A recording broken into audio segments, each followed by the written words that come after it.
আজকে আমি এই রিবন আর্টটা আপনাদেরকে কিভাবে করেছিলাম সেটার একটা শর্টকাট ভিডিও আপনাদের সাথে শেয়ার করব। অনেকদিন আগে আমি এই রিবন আর্টটা তৈরি করেছিলাম। ভিডিওটা আসলে দেয়া হয়নি, দিব করেই। আমি এখানে নিয়েছি রেডিমেড যে ক্লেটা পাওয়া যায়, সেই ক্লে দিয়ে এখন আমি দুটোকে মিক্স করে নিব। অনেকে আছে এটা মিক্স করতে জানে না। তো আমি যেটা এখানে ভুল করেছিলাম সেটা হচ্ছে আমি সবগুলোকে একত্রে মিক্স করে ফেলেছি।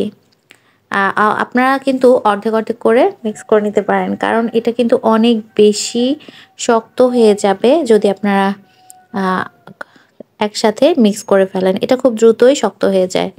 এবার আমি দুটো ক্লেকে একত্রিত করে এবার দেখেন আমি চিকন চিকন করে লম্বা লম্বা করে নিচ্ছি, দড়ির মতন পাকিয়ে নিয়েছি। এখন আমি এগুলোকে ডিজাইন অনুযায়ী করে নিচ্ছি। এমডিএফ বোর্ড কিন্তু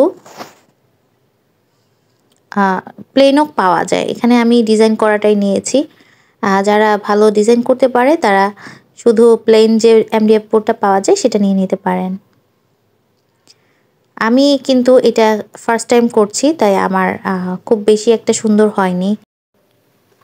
আর আমি কিন্তু একটা ভিডিও দিব যারা হচ্ছে কিনা এমডিএফ বোর্ড ছাড়াই কিভাবে আপনারা এই লিপন আর্ট করতে পারেন। অনেকের হয়তো ইচ্ছা থাকে যে কিভাবে লিপন আর্ট করবো, এটা তো অনেক বেশি কস্টলি। তারা আমার অনুযায়ী করলে একদম লো কস্টে করে নিতে পারেন। আর এগুলো কিন্তু কিনতে গেলেও অনেক বেশি দাম পড়ে যায়। আর আপনারা আমাকে কমেন্টস করে জানাবেন যদি আপনাদের কাছে ভালো লাগে, কেমন লেগেছে আমার এই লিপন আর্টটা। এবারে আমি সাদা একটা বেস কোট দিয়ে নিচ্ছি।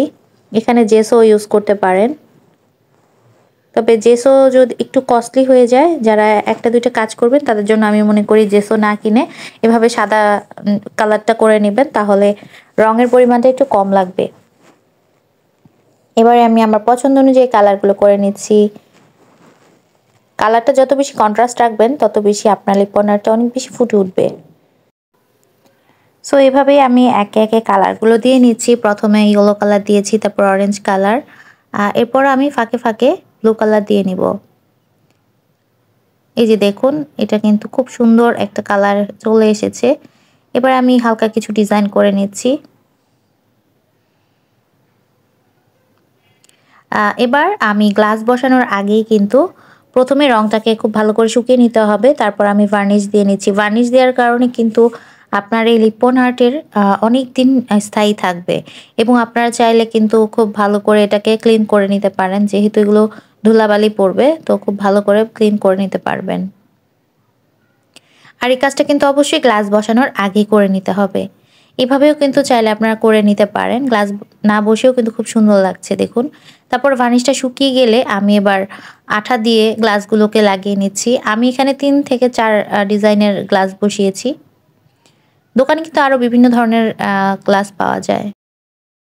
আসলে ডিজাইন কিন্তু সম্পূর্ণ নিজের উপর, নিজের রুচি যেরকম, যার যার ঠিক সেভাবে আপনারা আপনাদের কালার এবং ডিজাইনগুলো দিয়ে নেবেন। এগুলো আসলে একটা দেয়াল যখন আপনারা সাজাবেন এগুলো দিয়ে, তখন কিন্তু আপনার দেয়ালের সৌন্দর্যটাই বৃদ্ধি পাবে। তো এই যে ফাইনাল রেজাল্ট কেমন হয়েছে অবশ্যই আমাকে জানাবেন। আমার কাছে কিন্তু খুব ভালো লেগেছে। এটা কিন্তু আমার ফার্স্ট লিপন আর্ট ছিল। আশা করছি আপনাদের কাছে ভালো লেগেছে। অবশ্যই লাইক দিয়ে দিবেন, কমেন্টসে জানাবেন।